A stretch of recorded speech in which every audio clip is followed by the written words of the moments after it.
राधे राधे दोस्तों, कैसे हो आप सब लोग। Welcome to my YouTube channel SSC maths by अर्पित।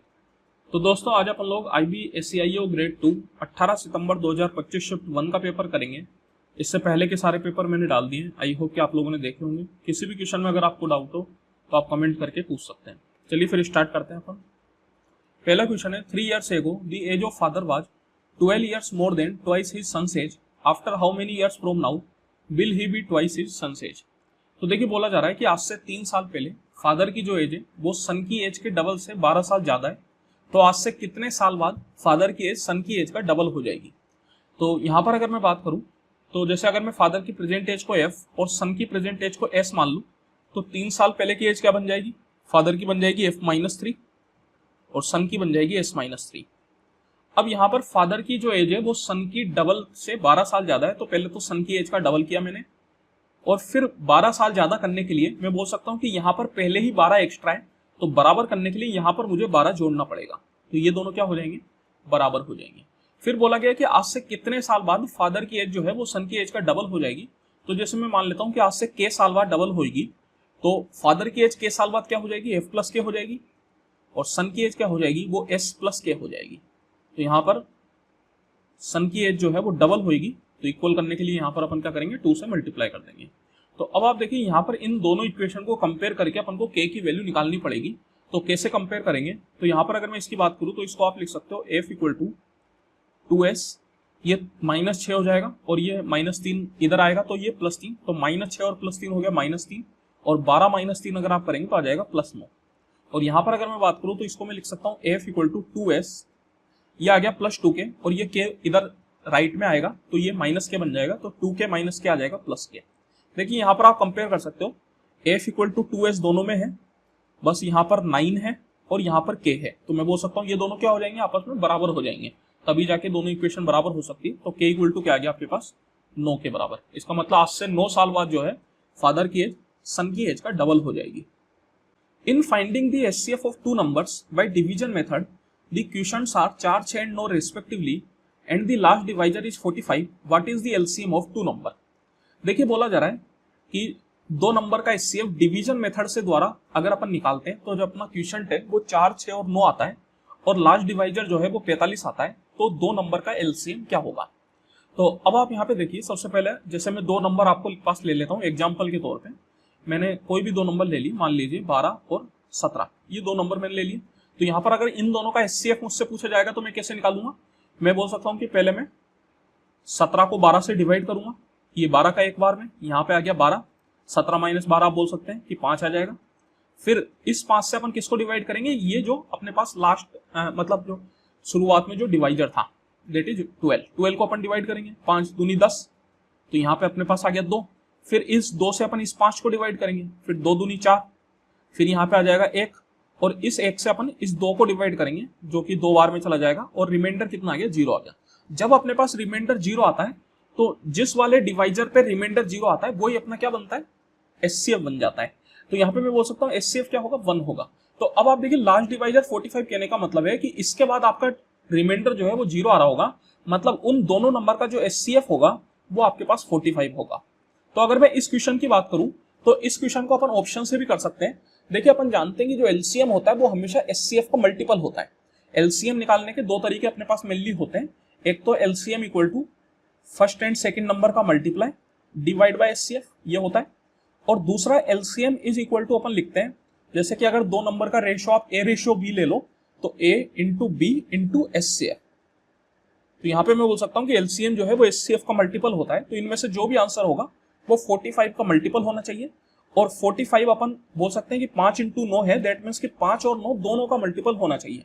और यहाँ पर आप देख सकते हैं कि 5 का केवल और केवल एकमात्र ऑप्शन है जो मल्टीपल है, that is option number C। Because 5 के मल्टीपल होने के लिए यूनिट डिजिट या तो 0 होगी या 5 होगी, जो कि केवल एकमात्र ऑप्शन है, ऑप्शन नंबर C। तो अपन आंसर डायरेक्ट बोल सकते हैं, इसका कुछ भी करने की यहाँ पे जरूरत नहीं है। लेकिन अगर एक से ज्यादा ऑप्शन ऐसे दे दिए जाते तो फिर कैसे करते, इसलिए अपन यहाँ पे सीखते भी हैं कि कैसे करेंगे। तो देखिए मैं बोल सकता हूँ कि यहाँ पर अपने पास 3 क्वेश्चन आ रहे। इस वाले क्वेश्चन में अपने पास कितने क्वेश्चन आए, 4 क्वेश्चन आए। तो अगर 3 क्वेश्चन आएंगे तो किस तरीके से बनेगा, कुछ ये पहला अपने पास डिवाइड हुआ, फिर यहाँ पे जो रिमाइंडर बचा होगा उससे अपन किसको डिवाइड करेंगे, यहाँ पर जो अपने पास डिवाइजर होगा उसको, फिर यहाँ पर अपने पास एक क्वेश्चन आया, तो कुछ इस तरीके से ये 3 डिवाइड अपने पास बनेंगे और रिमाइंडर क्या आ जाएगा, 0 आ जाएगा। तो देखिए पहले वाला क्वेश्चन आया 4, दूसरा वाला आया 6, तीसरा वाला आया 9 और लास्ट डिवाइजर 45 है, मतलब ये आपके पास क्या है 45 है।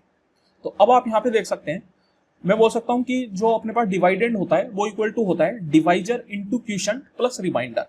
तो यहाँ पे रिमाइंडर तो 0 है, तो ये जो डिवाइजर होगा ये क्या होगा, ये होगा 45 into 9।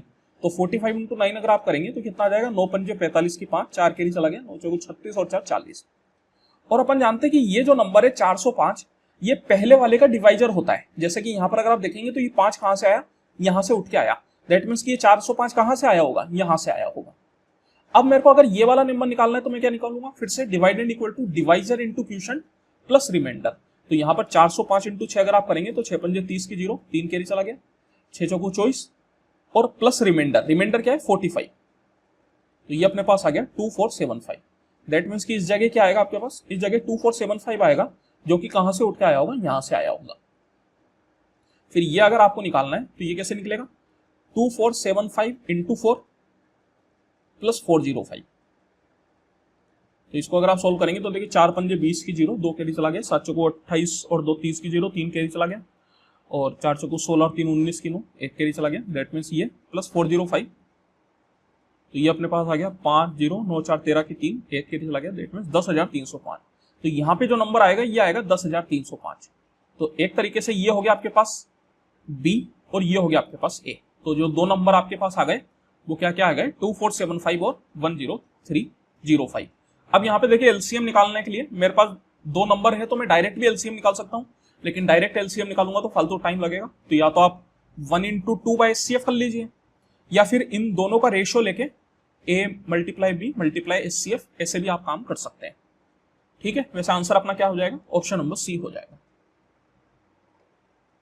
Let A, B, C be natural number if the average value of 20% of A and 30% of B is 270, that of 10% of B and 25% of C is 115 and the difference between B and C is 200, then what is the value of this?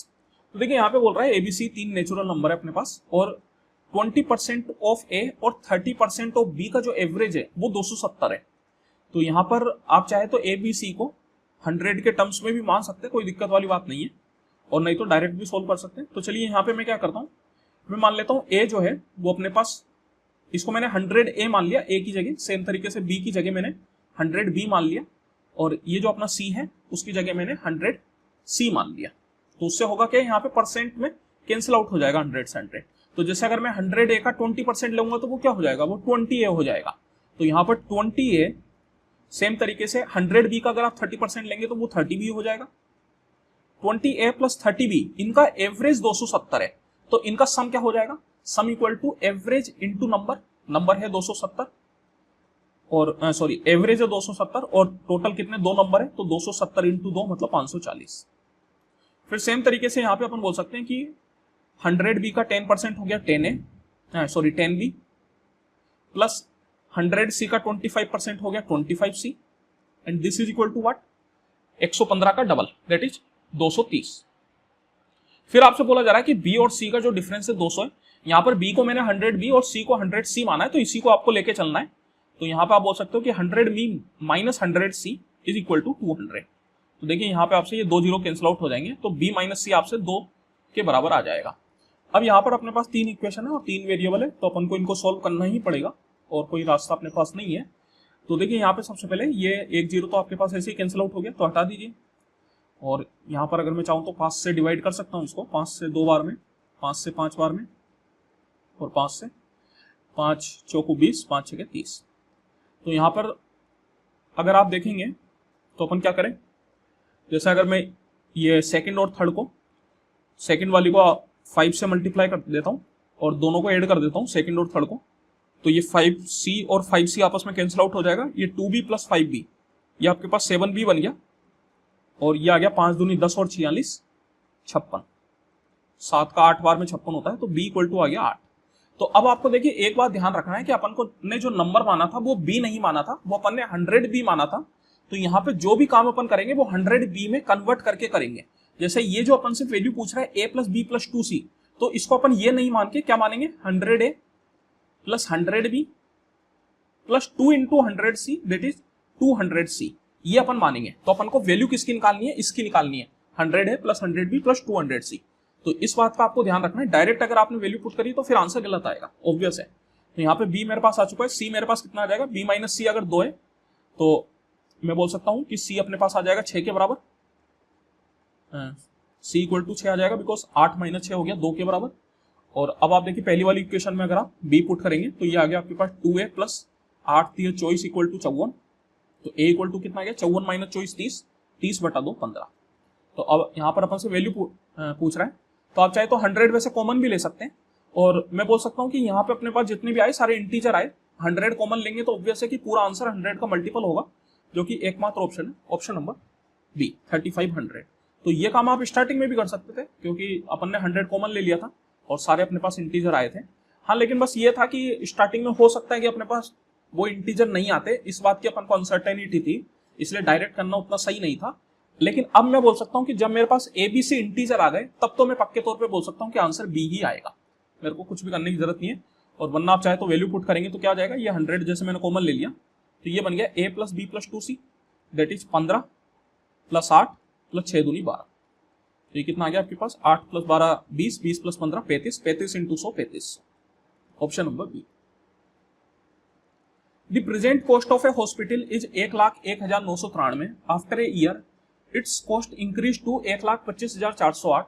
The percentage increase in the cost of the hospital.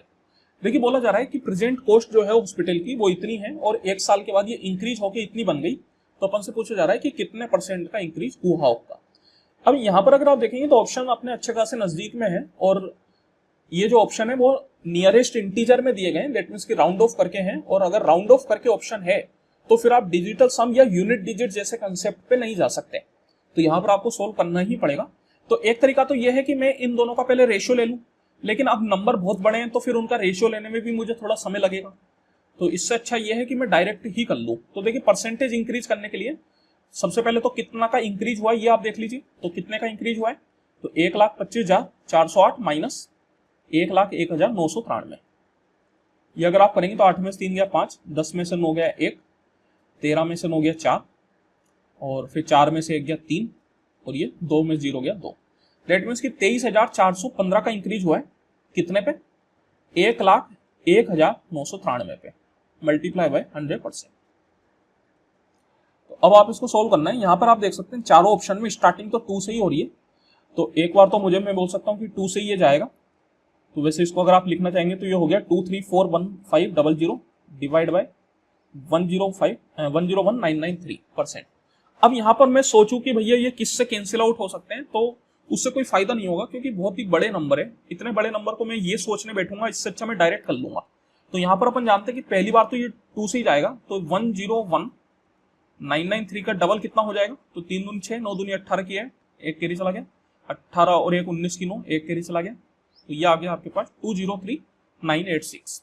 तो सबसे पहले तो ये अपने पास 2 बार में चला गया, और 234,150 इसमें से अपन क्या सब्ट्रैक्ट करेंगे, 203,986 सब्ट्रैक्ट करेंगे। तो देखिए 10 में 6 गया 4, 14 में से 8 गया 6, 10 में से 9 गया 1, 3 में से 3 गया 0, और ये 3। तो आपके पास कितना बच गया, 30,164। तो यहाँ पर एक 0 आएगा। और अब आप देख सकते हो कि 101,993 का जो है ये कितनी बार चला जाएगा, तो ये 3 बार चला जाएगा। वैसे मतलब 3 से थोड़ा कम ही होगा, लेकिन मैं बोल सकता हूं कि अगर मैंने 2 बार किया तो फिर मेरे को 0.9 पहुंचेगा। मतलब अगर आप इसकी बात करेंगे तो ये लगभग आपके पास 22.9 आएगा। ये लगभग 3 बार में हो रहा है, और 3 से छोटा कोई ऑप्शन भी नहीं है यहाँ पे, तो मैं सीधा बोल सकता हूँ कि ये कितना आ जाएगा अपने पास, ये 23% आ जाएगा।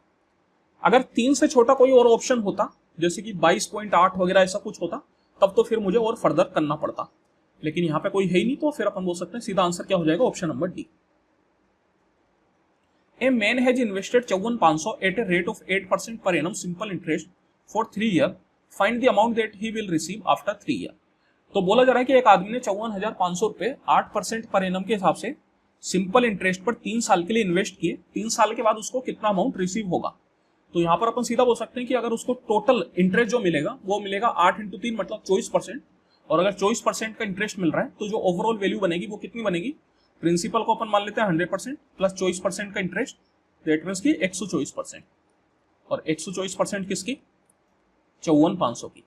ये वाला जो क्वेश्चन है वो IBSCIO की लगभग हर शिफ्ट में पूछा गया है, एक भी शिफ्ट ऐसी नहीं है जिसमें ये नहीं पूछा गया। अब मुझे समझ में नहीं आ रहा कि क्यों इतना ज्यादा पूछा गया, और सब में जो डिजिट है वो 54,500 ही ली गई है, बस रेट ऑफ इंटरेस्ट और टाइम बदला है, बाकी सब कुछ सेम है। तो यहाँ पे देखिए कैंसिल आउट हो जाएंगे आपके पास। अब आप यहाँ पे बोल सकते हैं कि बी और सी तो नहीं होगा, बिकॉज आप इसको अगर 100 इंटू 500 देखेंगे तब भी आपके 50,000 हो गया मल्टीप्लाई करने पे, तो ये तो उससे ज्यादा ही है, दैट मीन्स कि 50,000 से ऊपर होगा, तो बी और सी तो नहीं होगा। अब आप चाहे तो यहाँ पे पूरा मल्टीप्लाई कर सकते हैं, कोई बहुत बड़ी चीज नहीं है, और नहीं तो फिर डिजिटल सम का भी इस्तेमाल कर सकते हैं। तो देखिए यहाँ पर अगर मैं डिजिटल सम की बात करूँ तो ये हो गया अपने पास 4 2 8, सॉरी 4 2 6, 6 और 1 7, और ये हो जाएगा आपके पास 4 और 5 तो 9 हो गया जो कि हट गया, फिर ये 5, 7 पंजे 35, 35 का मतलब बन गया 8।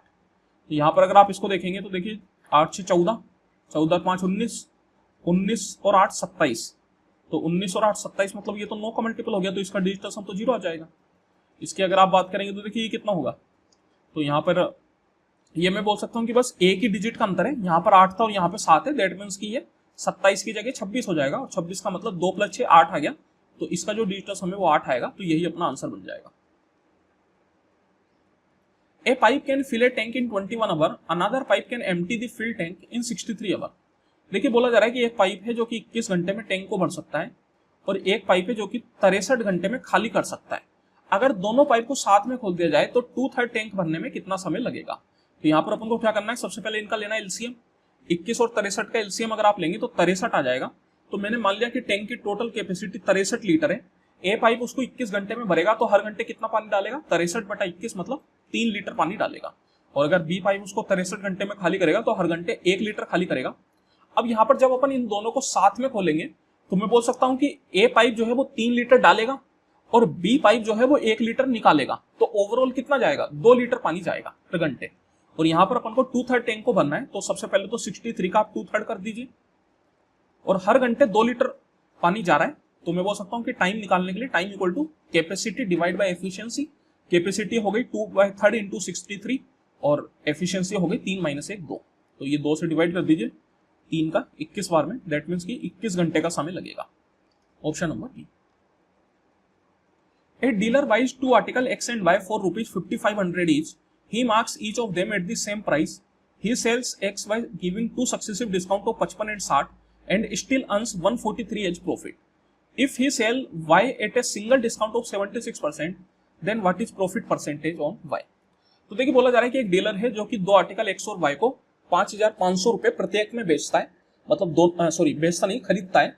तो दोनों की जो कॉस्ट प्राइस है वो अपन को 5,500 रुपए दे रखी है। फिर बोल रहा है कि दोनों को सेम मार्क प्राइस पे अंकित करता है, और उसके बाद एक्स वाले आर्टिकल पे 2 सक्सेसिव डिस्काउंट देता है 55 और 60 के, उसके बावजूद भी वो 143 रुपए प्रॉफिट के तौर पे कमाता है। फिर बोला जा रहा है कि अगर वो वाई वाले आर्टिकल को 76% के डिस्काउंट पर बेचता तो उसको वाई आर्टिकल पे कितना प्रॉफिट परसेंटेज होता। तो अब आप यहाँ पे देखिए, अपन को मार्क प्राइस तो दी नहीं गई, और डिस्काउंट देने के लिए मुझे पहले मार्क प्राइस निकालनी पड़ेगी।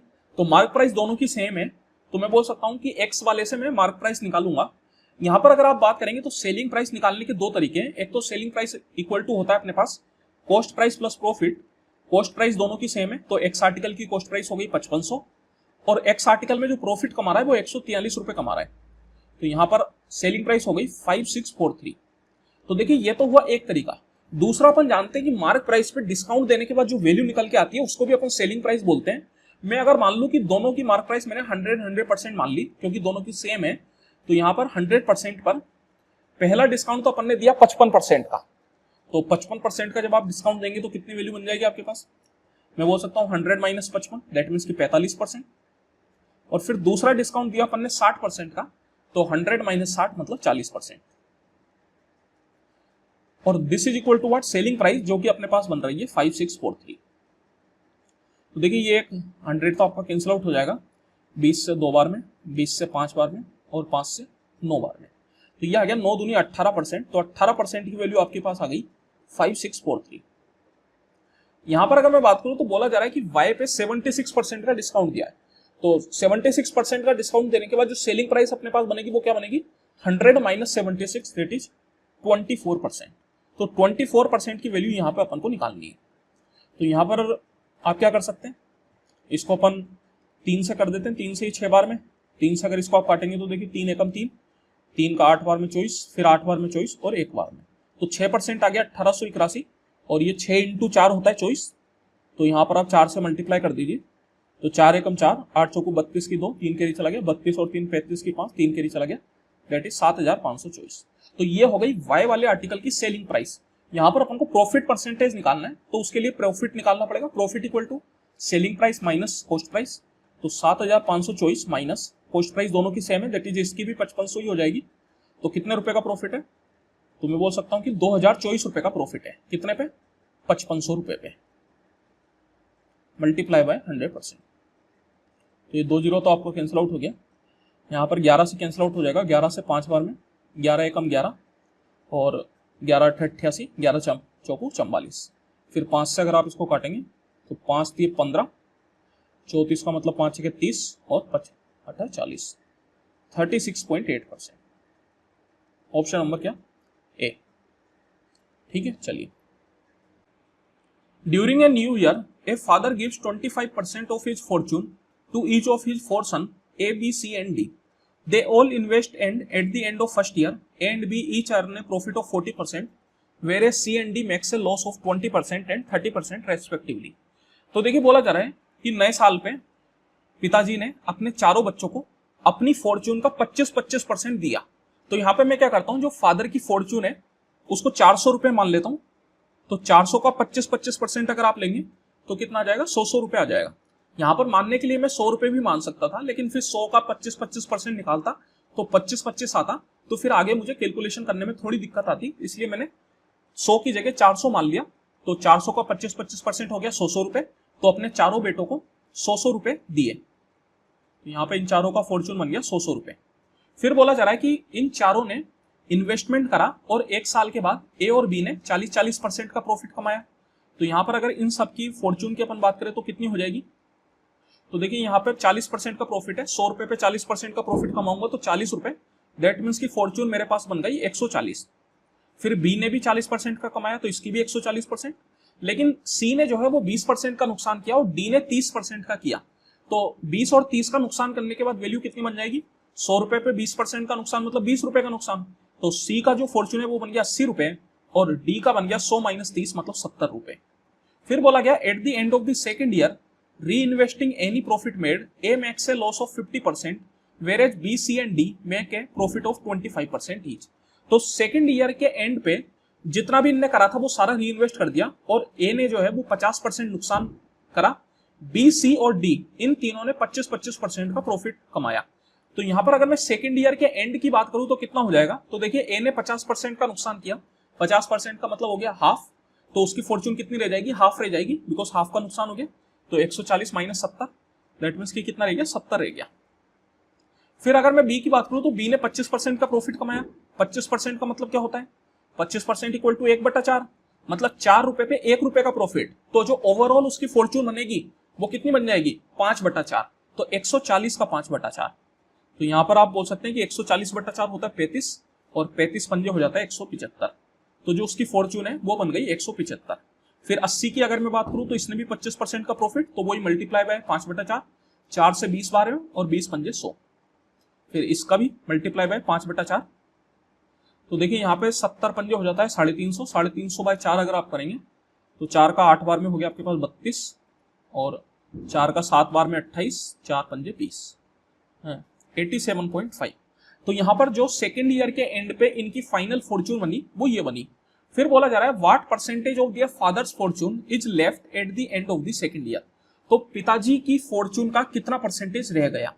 तो यहां पर अगर आप देखेंगे इन सबका टोटल अगर आप करेंगे तो इनका टोटल कितना बना आपके पास, तो ये 0.5 हो गया, फिर ये 7 और 5 12 की 2, एक कैरी चला गया, ये 9 और 7 16, 16 और 7 23 की 3, 2 कैरी चला गया, 2 और 1 3, 3 और 1 4, दैट मींस की जो टोटल फॉर्च्यून बन गई वो 432.5 बन गई। इसका मतलब ये बढ़ गई, तो 400 से 432.5 हो गई, तो मैं बोल सकता हूं कि जो फाइनल फॉर्च्यून बनी वो ये बनी।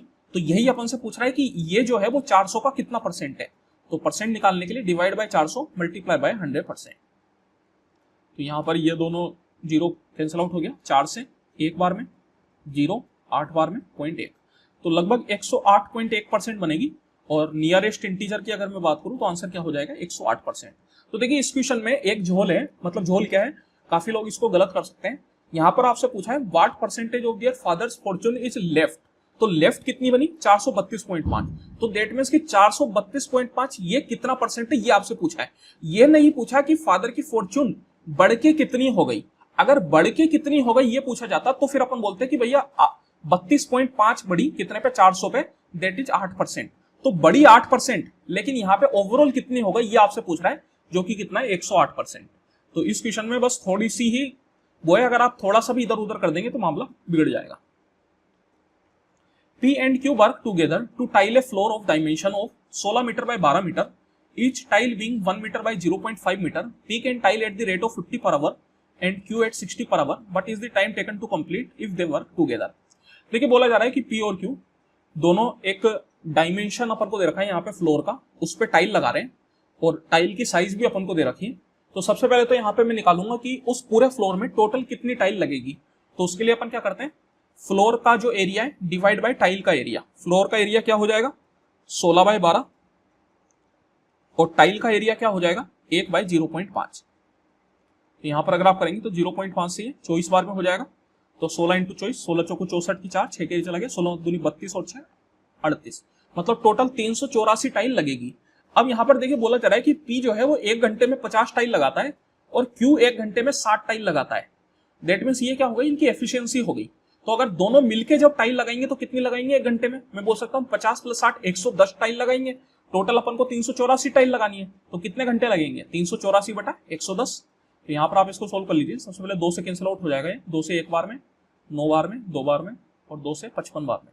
यहाँ पे बोल सकता हूँ डेनोमिनेटर 55 आएगा, जो कि एकमात्र ऑप्शन है, ऑप्शन नंबर सी। तो यही अपना आंसर हो जाएगा। तो आंसर क्या आ गया 327 बटा 55, इतना घंटे का समय लगेगा। Pallavi bought a toy for 460, decorated it at a cost of 20 and sold the toy for 94. Find the loss or gain percentage. देखिए बोला जा रहा है कि पल्लवी ने एक टॉय जो है वो 460 रुपए का खरीदा, फिर उस पे डेकोरेशन में 20 रुपए का खर्चा किया और 94 रुपीज में उसको बेच दिया, तो कितने का लॉस या गेन परसेंटेज होगा। तो यहाँ पर तो देखिए मैं बोल सकता हूँ कि बहुत भारी लॉस है, क्योंकि जो उसका टोटल कॉस्ट प्राइस बनेगा वो कितना बनेगा 460 में तो उसने खरीदा ही था, फिर 20 रुपए और अपनी जेब से लगा दिए। दैट मीन्स कि ये भी उसका खर्चा हुआ, तो ये भी उसके लिए कॉस्ट प्राइस बना। तो 460 + 20 मतलब 480 रुपए उसके कॉस्ट प्राइस बना, और उसने बेचा कितने में, तो बेचा सिर्फ और सिर्फ 94 रुपीज में। तो यहाँ पर बहुत भारी भरकम नुकसान है। तो बी और सी ये तो अपने पास वैसे ही नहीं हो सकता। और अगर मैं ए और डी में बात करूं तो देखिए डी क्या है 965% लॉस। तो देखिए जब कभी भी अपन 100% से ऊपर लॉस की बात करते हैं, इसका मतलब क्या है कि मैंने सामान को नेगेटिव में बेचा। जैसे एग्जांपल के तौर पे मैं बोलूं कि भैया 50 रुपए के सामान पे मैंने 100% का लॉस किया, तो 50 पे 100% का लॉस मतलब क्या है कि 50 रुपए का नुकसान। तो 50 रुपए का नुकसान झेलने के बाद मैंने सामान को कितने में बेचा, 0 में बेचा। लेकिन जैसे ही मैं 100% से ऊपर जाऊं, मैं बोलूं कि मैंने 200% का नुकसान किया, तो 50 का 200% क्या हो जाएगा 100 हो जाएगा। तो 100 रुपए का अगर मैं नुकसान कर रहा हूं 50 रुपए की चीज पे, मतलब 100 रुपए का नुकसान कर रहा हूं, तो इसका मतलब सेलिंग प्राइस कितना बन गया -50 बन गया। दैट मींस कि मैं तो फिर तो लॉस में चला गया, नेगेटिव में पहुंच गया। तो यहां पर मैं बोल सकता हूं कि नेगेटिव में तो नहीं है, इसका मतलब 100% से ऊपर का तो लॉस नहीं है। तो फिर एकमात्र ऑप्शन बचता है ऑप्शन नंबर ए, यही अपना आंसर होगा। यहाँ पर अगर आप इसको सोल्व करेंगे तो ये कितना हो रहा है, ये 12 8 6 में मतलब लगभग 80% के करीब नुकसान है, और यहाँ पर आप देख सकते हैं। ठीक है, तो यही आंसर हो जाएगा ऑप्शन नंबर ए। वैसे नहीं तो सोल्व करना कोई बहुत मुश्किल नहीं है, नॉर्मली सोल्व कर सकते थे, लेकिन जब ऑप्शन इस तरीके से तो फिर सोल्व करने में अपना टाइम क्यों खर्च करें। और अगर आपको सोल्व करना ही है तो आप कैसे करेंगे, या तो आप चाहे तो रेशियो ले लीजिए। यहाँ पर अगर ये 96 होता जब तो मैं सीधा 12 से काट सकता था, लेकिन 96 नहीं है और 8 से भी ये नहीं कट पाएगा। तो चलिए ठीक है, फिर अपन डायरेक्ट ही कर लेते हैं। 10 में से 4 गया तो 6 गया, और 17 में से 9 गया तो कितना हो गया अपने पास 8, और ये 3, मतलब 386 रह गया। Divide by 480 multiply by 100%। तो इसको अगर आप सोल्व करेंगे तो यही आपके पास लगभग 965 बटा 12% का नुकसान हो जाएगा। An exhibition for books announces a sale as follow. The market price of each book is ₹200. तो देखिए बोला जा रहा है कि एक एग्जीबिशन में सेल लगी है और जो कोई भी बुक आप लो उसकी मार्क प्राइस सेम है 200 रुपए।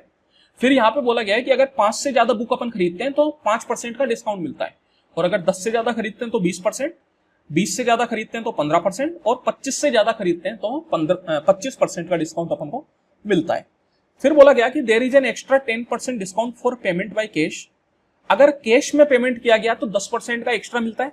मतलब इन चारों में से जो भी एप्लीकेबल होगा वो तो मिलेगा ही मिलेगा, उसके बावजूद अलग से 10% का और मिलेगा। तो देखिए एक बात आपको ध्यान रखनी है कि जब कभी भी अपन डिस्काउंट पे डिस्काउंट की बात करते हैं तो हमेशा सक्सेसिव डिस्काउंट होता है। मतलब डिस्काउंट कभी भी ऐड नहीं होता। जैसे यहां पर मान लीजिए कि उसने 25 से ज्यादा बुकें खरीदी तो उसके हिसाब से उसका जो डिस्काउंट बना वो 25% बना। और मान लेते हैं कि उसने कैश में पे किया तो टोटल क्या होगा उसका, क्या मैं बोल सकता हूं कि 25 + 10 35% हो जाएगा? तो ये सरासर गलत है। कभी भी डिस्काउंट ऐड नहीं होता, डिस्काउंट हमेशा सक्सेसिव दिया जाता है। मतलब पहला डिस्काउंट देने के बाद जो वैल्यू निकल के आएगी, दूसरा डिस्काउंट मैं उसी पर दूंगा, ओरिजिनल मार्क प्राइस पे नहीं दूंगा। इस बात का आपको ध्यान रखना है। तो बोला जा रहा है if J purchases 23 books on credit and K purchases 30 books for cash, find the combined selling price. अब यहां पर आप देख सकते हैं आदमी बदल गए, ये जे है और ये के है, तो फिर मैं इन दोनों की बुक्स की संख्या को ऐड नहीं कर सकता। मतलब ये मैं नहीं बोल सकता कि मिला के 53 बुक खरीदी गई है तो 53 के हिसाब से 25 से ऊपर वाली स्लेब है तो 25% का डिस्काउंट मिलना चाहिए, ऐसा मैं नहीं बोल सकता। बिकॉज दोनों अलग अलग आदमी है। अगर सेम आदमी ने खरीदा होता तो फिर मैं बोल सकता था कि भैया यहाँ पर टोटल कितनी बुक हो गई, 25 से ज्यादा हो गई तो टोटल 25% का डिस्काउंट मिलेगा। लेकिन आदमी अलग अलग है तो फिर डिस्काउंट का स्लेब भी अलग अलग बनेगा। जे ने 23 बुक खरीदी और जो 23 बुक है वो 20 और मोर पे आती है तो जे को जो है वो 15% का डिस्काउंट मिलेगा। तो यहाँ पर जे ने क्रेडिट कार्ड से खरीदी, इसका मतलब इसको फर्दर कोई डिस्काउंट नहीं मिलेगा। और एक बुक की मार्क प्राइस 200 है तो 23 बुक की मार्क प्राइस क्या हो जाएगी, 23 × 200 और 15% का डिस्काउंट देने के बाद वैल्यू कितनी बन जाएगी, 100 - 15 दैट इज 85%। तो ये बन गई जे की सेलिंग प्राइस। फिर अगर मैं बात करूं के की, तो के ने टोटल 30 बुक खरीदी और 30 बुक जो है वो 25 और मोर पर आती है, दैट मींस कि उसको 25% का डिस्काउंट मिलेगा। लेकिन उसने कैश में पे किया तो उसको 10% का और डिस्काउंट मिलेगा। तो यहां पर आप बोल सकते हो कि जैसे उसने कितनी 30 बुक खरीदी, सबकी मार्क प्राइस 200, तो पहले तो 25% का डिस्काउंट मिल गया उसको। 25% का डिस्काउंट देने का मतलब क्या हो गया, 75% वैल्यू रह गई। और फिर ये पूरी वैल्यू पे और फर्दर 10% का डिस्काउंट मिला तो फर्दर 10% का डिस्काउंट मतलब क्या बन गया, 90%। तो यह हो गई इन दोनों की सेलिंग प्राइस और इनका सम अपन से पूछा जा रहा है। तो यहां पर आप देखिए ये 2 जीरो तो अपना कैंसिल आउट हो गया। फिर ये 25 से 3 बार में, 25 से 4 बार में, ये 2 जीरो अपना कैंसिल आउट हो जाएगा। ये हो गया 30 दूनी 60 और 60 से ये 15 बार में। तो यहां पर अगर आप सोल्व करेंगे तो देखिए 85 × 2 अपने पास हो जाता है 170 और 23 × 170 अगर मैं करूंगा तो 17 51 की है, 5 के लिए चला गया, 17 दूनी 34 और 5 39। और इसके अगर मैं बात करूँ तो देखिए 15 थी 45, 45 × 90 अगर आप करेंगे तो 9 पंजे 45 की 5, 4 के लिए चला गया, 9 चौके 36 और 4 40। तो सम करेंगे तो कितना आ जाएगा, 5 और 6 9 4 3 7 7,960। Option number B. There are 5481 students in a school and the ratio of boys to girl in the school is 34:29. Then find the number of boys in school. तो देखिए यहाँ पे 5481 स्टूडेंट है और बॉयज और गर्ल्स का जो ratio है अपने पास वो है 34:29। और यहाँ पर अपन से बॉयज की संख्या पूछ रहा है तो मैं बोल सकता हूँ कि जो भी अपना आंसर होगा वो 34 का मल्टीपल होगा। और 34 को मैं अगर उसके 2 को प्राइम फैक्टर में लिखना चाहूँ तो मैं लिख सकता हूँ 17 × 2। दैट मीन्स कि अगर 34 का मल्टीपल है तो फिर 17 का भी मल्टीपल होएगा और 2 का भी मल्टीपल होएगा। और 2 अपना इवन नंबर होता है तो 2 का मल्टीपल बनने के लिए नंबर को इवन होना पड़ेगा, जो कि ऑप्शन सी और ऑप्शन ए नहीं है। तो ये दोनों तो वैसे ही पॉसिबल नहीं है। अब मेरे पास बी और डी बचा तो इन दोनों में कोई एक आंसर होगा। तो अब आप यहाँ पे देखिए दोनों इवन है तो फिर 2 से तो अपन चेक नहीं कर सकते, तो अब अपन कैसे करेंगे, 17 से करेंगे।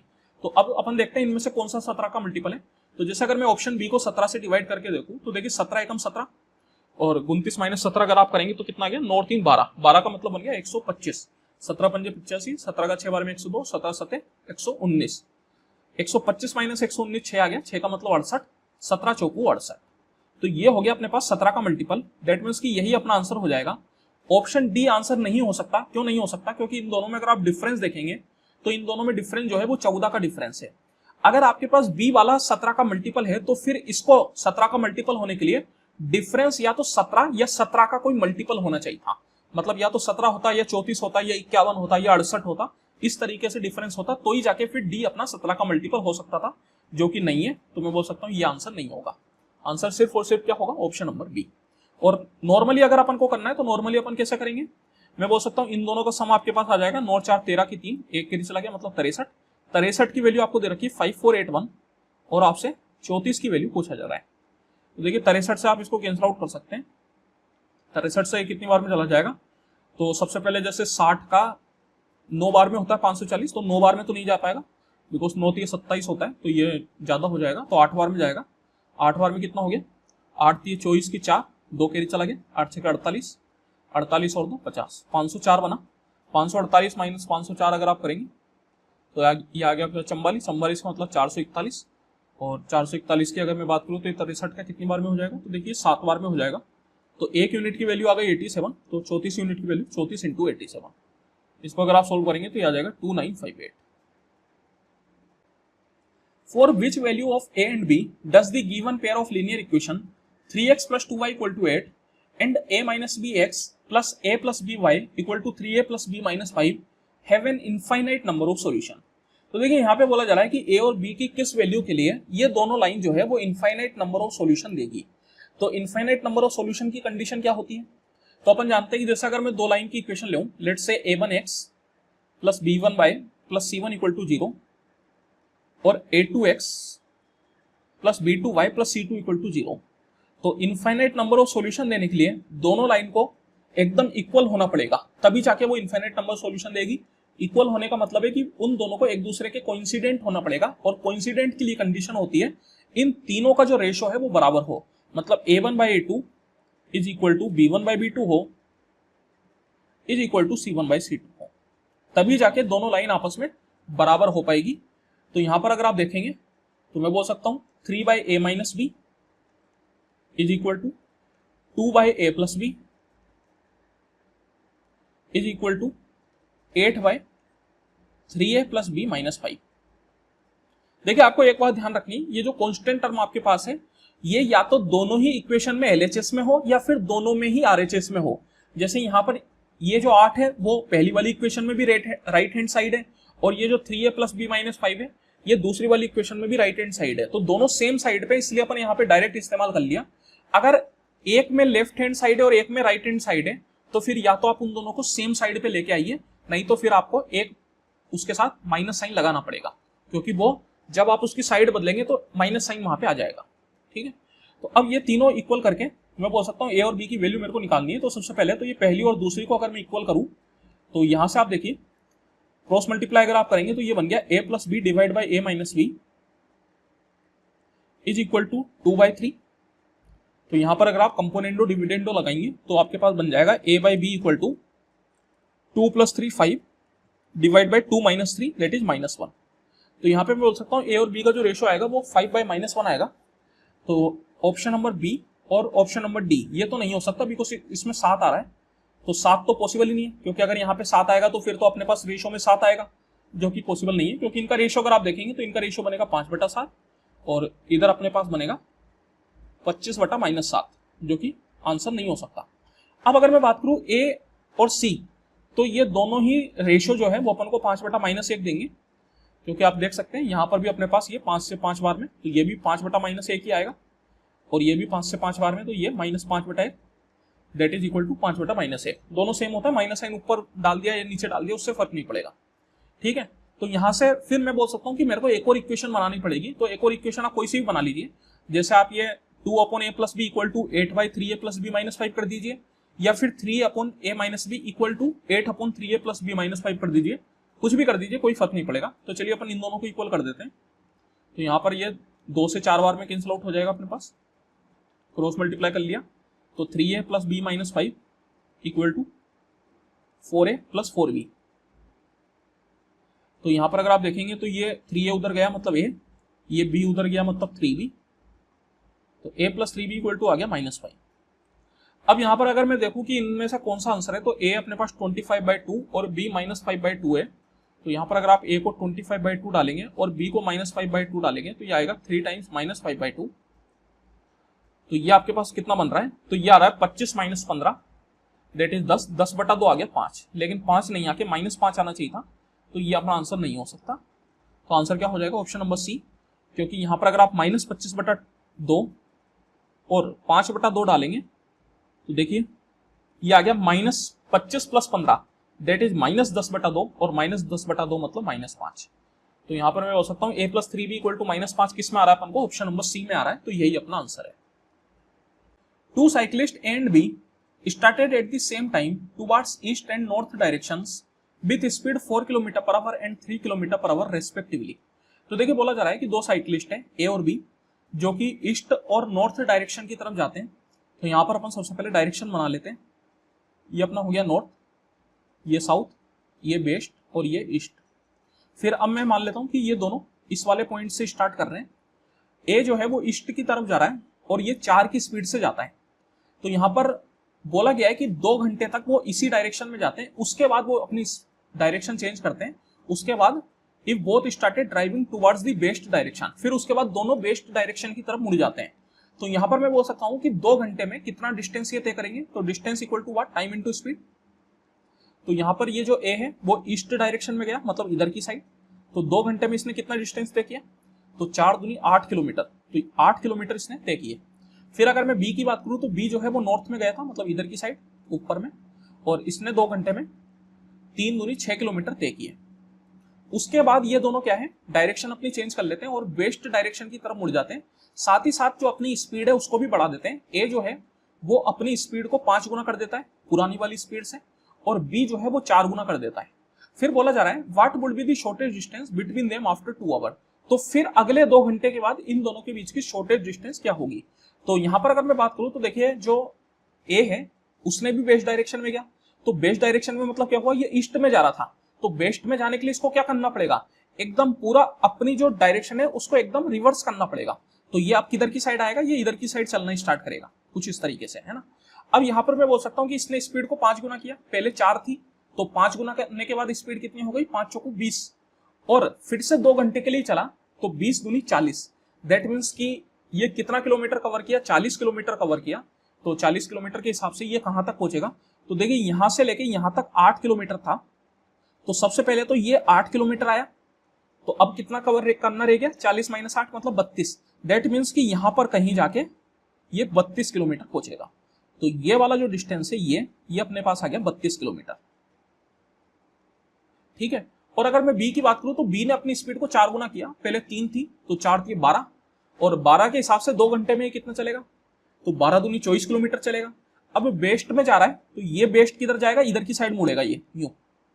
तो मैं बोल सकता हूं कि ये कितना चलेगा अपने पास है, कितना होता, 12 दूनी 24 किलोमीटर। दैट मीन्स की 24 किलोमीटर मान लेते हैं यहां पर कहीं ये पहुंच गया, ये आ गया 24 किलोमीटर। ये वाली जो डिस्टेंस है ये बन गई अपने पास 24 किलोमीटर। तो अब यहाँ पर इन दोनों के बीच में शॉर्टेस्ट डिस्टेंस पूछ रहा है, तो देखिए शॉर्टेस्ट डिस्टेंस क्या होगा, तो मैं बोल सकता हूँ कि शॉर्टेस्ट डिस्टेंस ये वाला होगा इन दोनों के बीच में। तो ये कुछ इस तरीके से आपके पास एक राइट एंगल ट्राइंगल बनाना पड़ेगा आपको। तो ये अपने पास बन गया एक राइट एंगल ट्राइंगल, जिसमें मैं बोल सकता हूँ ये वाला डिस्टेंस कितना होगा, तो ये आप देख सकते हो स्टार्टिंग में बी 6 किलोमीटर गया था नॉर्थ में, तो ये दोनों पैरेलल है तो ये 6 किलोमीटर हो गया। और अगर मैं इसकी बात करूं ये कितना होगा, तो यहां पे मैं बोल सकता हूं कि ओरिजिन से लेके ए तक 32 है और ओरिजिन से लेके इस पॉइंट तक 24 है, तो 32 - 24 मतलब ये कितना हो जाएगा, ये हो जाएगा 8 के बराबर। तो आपको ये वाला जो डिस्टेंस निकालना है, तो यहाँ पे ये 90 डिग्री एंगल बना, तो ये क्या हो गया, ये अपने पास आप बोल सकते हैं कि हाइपोटेनियस बन गई ट्राइंगल की। तो पाइथागोरस थ्योरम से 8, 6, 10 ये अपने पास ट्रिपलेट होता है। दैट मीन्स कि ये कितना आ जाएगा, तो ये 10 के बराबर आ जाएगा। तो आंसर क्या हो जाएगा, 10 किलोमीटर। तो इनके बीच में जो शॉर्टेस्ट डिस्टेंस होगा वो कितना होगा, वो होगा 10 किलोमीटर के बराबर। The average age of a family of n members is 25 years if the age of the youngest member is 10 years and the ratio of the average age of the remaining n-1 members just before the birth of the youngest member। देखिए बोला जा रहा है कि एक family है जिसमें n member है और उनका जो एवरेज एज है वो 25 ईयर है। तो अगर मेरे को पूरी फैमिली की एज का सम निकालना है तो सम क्या हो जाएगा, sum equal to number of persons into average. Average है 25, नंबर ऑफ पर्सन n है, तो सम आ गया अपने पास 25n। तो ये जो सम है ये आज की एज का सम है, मतलब करंट एज का सम, क्योंकि यहां पर आपको कुछ भी नहीं लिख के दिया गया। दैट मीन्स कि आपको मान के चलना है कि ये करंट एज है। फिर बोला गया कि जो यंगेस्ट मेंबर है वो 10 साल का है, और अब अपन रेशो ले रहे हैं। तो देखिए रेशो किस किस के साथ ले रहे हैं, सबसे पहले तो जो n-1 मेंबर है just before the birth of the youngest member, उनका एवरेज। तो जो यंगेस्ट मेंबर है वो 10 साल का है, तो उसके जन्म से जस्ट पहले, दैट मीन्स कि आज से 10 साल पहले, तो मैं बोल सकता हूं कि जितने भी मेंबर रहेंगे उन सब की उम्र भी क्या हो जाएगी, 10-10 साल कम हो जाएगी। तो अगर मैं उनकी उम्र का सम निकालना चाहूं तो वो कैसे आएगा, तो यहां पे मैं बोल सकता हूं कि करंट एज का जो सम है वो 25n है, तो इसमें से मैंने सारे मेंबर की 10-10 साल एज कम कर दी, तो यहां पर मैं बोल सकता हूं कि n-1 तो यह रहे, और एक आदमी वो यंगेस्ट मेंबर ही है क्योंकि उसकी एज भी कम होगी बिकॉज वो पैदा ही नहीं हुआ था, दैट मीन्स कि कितना कम हो जाएगा, तो मैं बोल सकता हूं -10n। तो सारे मेंबर की मैंने 10-10 साल उम्र कम कर दी, तो ये आ गई अपने आज से 10 साल पहले की एज का सम। और ये कितने लोगों की सम है, तो ये n-1 मेंबर की है बिकॉज वो जो यंगेस्ट मेंबर है वो उस टाइम पैदा ही नहीं हुआ था। तो मेंबर कितने रह गए, n-1 रह गए, और इनका एवरेज अपन को लेना है, तो एवरेज लेने के लिए अपन क्या करेंगे, डिवाइड बाय n-1। तो ये तो हुआ एक, फिर इसका अपन को रेशो किसके साथ लेना है, तो current average age of n-1 the oldest member.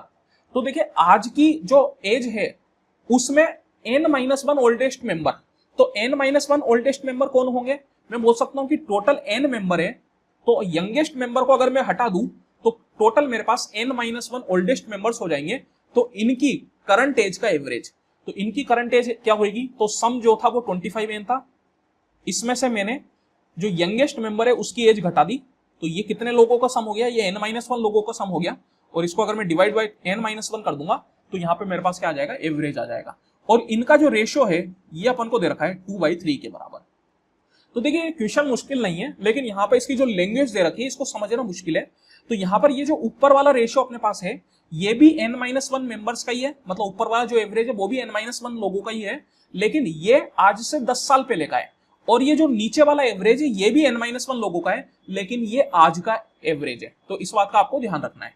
और इन दोनों का रेशियो जो है वो 2/3 है, तो यहाँ पर ये n-1 तो अपना कैंसिल आउट हो जाएगा, इसको कैंसिल आउट कर दीजिए, बाकी क्रॉस मल्टीप्लाई कर लीजिए, तो 25 दिए 75, या फिर पहले तो घटा ही देता हूँ, 25 में से 10 गया तो 15, और 15 दिए 45, तो 45n इक्वल टू यहाँ पर ये 25 दूनी 50n माइनस 2 × 10 20, तो ये आ जाएगा आपके पास 5n equal to 20। That means की n इक्वल टू क्या आ गया, 20/5 मतलब 4। दैट मीन्स की आज करंट में जो फैमिली है उसमें टोटल 4 मेंबर है। यहाँ पर अपन से 9n - n² की वैल्यू पूछ रहा है, तो वैसे आप देखिए पूरी एग्जैक्ट वैल्यू अपन इसकी निकाल सकते हैं, लेकिन अपन को जो आंसर देना है वो n के टर्म्स में देना है। दैट मीन्स कि मैं क्या करता हूँ, यहाँ पे n एक कॉमन ले लेता हूँ, तो ये बच जाएगा 9 - n, और अंदर वाले n में अगर मैं 4 डाल दूंगा तो ये बन जाएगा n टाइम्स 9 - 4 दैट इज 5, तो ये आ गया आपके पास 5n।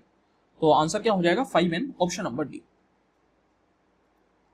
सिंप्लीफाई, चलिए सिंप्लीफाई करना है। देखिए एक आसान सा क्वेश्चन है, बोर्ड मास का सवाल है, अपन जानते हैं कि सबसे पहले क्या होता है, ब्रैकेट सोल्व होता है, बिफोर ब्रैकेट। तो ब्रैकेट यहाँ पर आपको कौन सा है, सबसे अंदर का ब्रैकेट, सबसे पहले ये वाला सोल्व होगा, और इसमें भी अगर आप देखेंगे तो इन दोनों में किसकी एफिशिएंसी ज्यादा है, पहले कौन होगा, मल्टीप्लाई होगा या माइनस होगा, तो अपन हमेशा लेफ्ट टू राइट चलते हैं, और लेफ्ट टू राइट चलने पे बी के बाद ओ आता है, ओ का मतलब ऑफ, तो ऑफ का मतलब भी मल्टीप्लाई करना होता है, लेकिन उसकी प्राथमिकता सबसे ज्यादा होती है।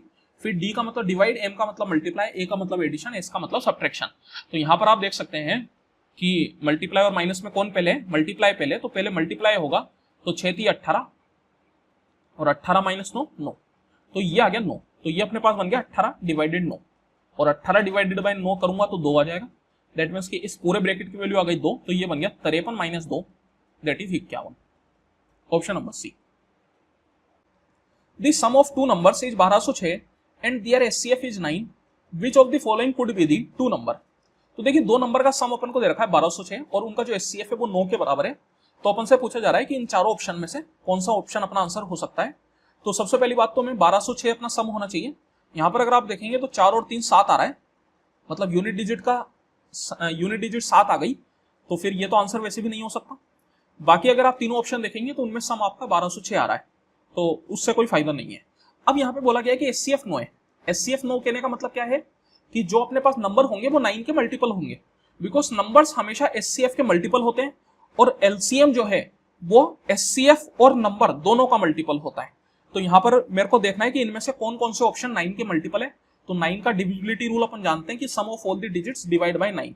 तो यहाँ पर अगर आप देखेंगे तो 9 तो हटा दीजिए, 5 और 6 11 बनता है, और 11 जो है वो 9 से डिवाइड नहीं हो सकता, दैट मींस कि ये 9 का मल्टीपल नहीं है, तो ये तो अपना आंसर नहीं हो सकता। फिर अगर अपन इस पे चले तो 5 और 5 10, 10 और 8 18, तो 18 9 से डिवाइड होता है, दैट मींस हो सकता है। 6 और 2 8, 8 1 9, 9 भी 9 से डिवाइड होता है, मतलब ये भी हो सकता है। फिर 6 और 2 8 और 1 9, ये भी हो सकता है। और 5 4 9 और 9, तो ये भी हो सकता है। दैट मींस कि ऑप्शन सी और ऑप्शन डी दोनों ही 9 के मल्टीपल है। अब यहाँ पर एचसीएफ नो बोला गया है, तो देखिए एचसीएफ नो बोलने का मतलब क्या होता है कि हाईएस्ट कॉमन फैक्टर नो होना चाहिए, मतलब 9 से बड़ा कोई कॉमन फैक्टर नहीं हो सकता। अब यहां पर अगर मैं बात करूं ऑप्शन डी में, तो ऑप्शन डी में ये जो दोनों नंबर आपको दे रखे हैं ये इवन नंबर दे रखे हैं, और इवन नंबर हमेशा 2 के मल्टीपल होते हैं। दैट मींस कि इन दोनों का एक कॉमन फैक्टर 2 भी है। एक हो गया 9, क्योंकि दोनों 9 से डिवाइड थे ही सही। एक हो गया 2, 9 और 2 दोनों को प्राइम है। अगर ये दोनों आपस में को प्राइम है तो फिर मैं बोल सकता हूं कि इन दोनों का एक फैक्टर इनका मल्टीपल भी होगा, मतलब 9 इंटू 2 18 भी इनका एक फैक्टर होगा। अगर 18 इनका फैक्टर हो गया तो फिर कभी भी अपन 9 एचसीएफ नहीं बोल सकते, बिकॉज अपन को 9 से बड़ा एक नंबर मिल गया जो कि इनका कॉमन फैक्टर है। और कॉमन फैक्टर मतलब एचसीएफ क्या होता है, हाईएस्ट कॉमन फैक्टर, तो इसका मतलब 18 आ गया। तो फिर 9 को तो मैं एचसीएफ नहीं बोल सकता, तो इसका मतलब ये आंसर नहीं हो सकता। आंसर क्या हो जाएगा, ऑप्शन नंबर सी हो जाएगा। A car travels 299 km in the first hour and 73 km in the second hour. What is the average speed of the car for the whole journey?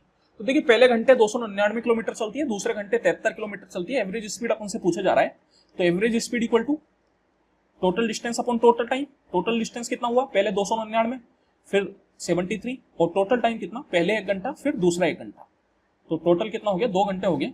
9 3 12 की 2, 1 केरी चला गया, 10 7 17 की 7, 1 केरी चला गया, 372/2। तो ये 1 बार में, 8 बार में, 6 बार में, that means 186 kilometre per hour. What will be the difference in population 3 year ago and 2 year ago of a town whose current population is 3,80,000 and which is increasing at a rate of 25% every year? तो देखिए बोला जा रहा है कि एक town है जिसकी जो पॉपुलेशन है वो हर साल 25% बढ़ रही है, और आज की जो पॉपुलेशन है वो 3,80,000 है। तो अपन से पूछा जा रहा है कि 3 साल पहले और 2 साल पहले की पॉपुलेशन का डिफरेंस क्या रहा होगा। तो यहां पर जैसे अगर मैं 3 साल पहले की पॉपुलेशन को x मान लूं, तो ये तो हो गया अपने पास 3 साल पहले की, 3 साल। अब अगर मेरे को 2 साल पहले की निकालना है तो क्या हुआ होगा, इसमें 25% का इंक्रीज, तो 25% का मतलब होता है 1/4, मतलब 4 में 1 का इंक्रीज, तो बढ़ के कितना हो गया 5/4।